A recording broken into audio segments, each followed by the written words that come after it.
नियोजित भविष्यगामी शहरांमध्ये प्रामुख्याने नाव घेतले जाते ते शहर म्हणजे नवी मुंबई।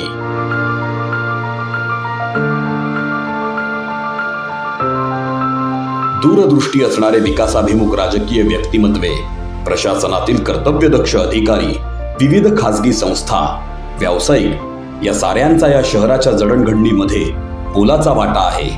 उत्कृष्ट प्लॅनिंग, दर्जेदार काम, आकर्षक रचना यामुळे या शहराला एक देखणं रूप प्राप्त झालंय। या जडणघडणीत आपले बहुमूल्य योगदान देणारे तथा नवभारताची नवी महत्वाकांक्षा असणारी आजची युवा पिढी या सर्वांना झी 24 तास झी इन्फ्रा समिट या व्यासपीठावर एकत्र घेऊन येत आहे।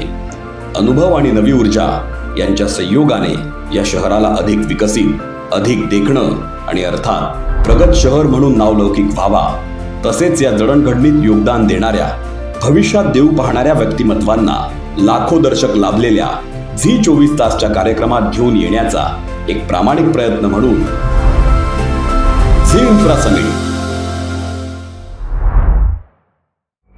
इट इज़ रोड, बिकॉज जैसे मैंने थोड़े टाइम पहले बोला, रोड इज़ समथिंग जिस पे ज़्यादा एम्फसाइज करने की ज़रूरत है। ट्रांसपोर्टेशन तर आपण मुंबईमध्ये 3 ठिकाणी लाईट अँड साऊंड शो सुरू केला आहे। 1 ठिकाणी सुरू झाला आहे, 2 ठिकाणी 1 महिन्यात आज सुरू होणार आहे।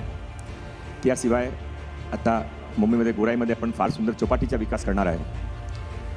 नोव्हेंबरमध्ये आपण दुबई फेस्टिवलची धर्तीवर मुंबई फेस्टिवल करणार आहे।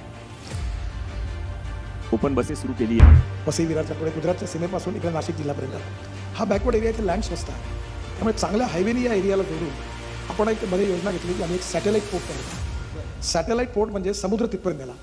तर जालन्याला आम्ही आता सॅटेलाईट पोर्ट बांधून पूर्ण केला आहे आणि नागपूरजवळ सिंधी रेल्वे तिथे पूर्ण केला।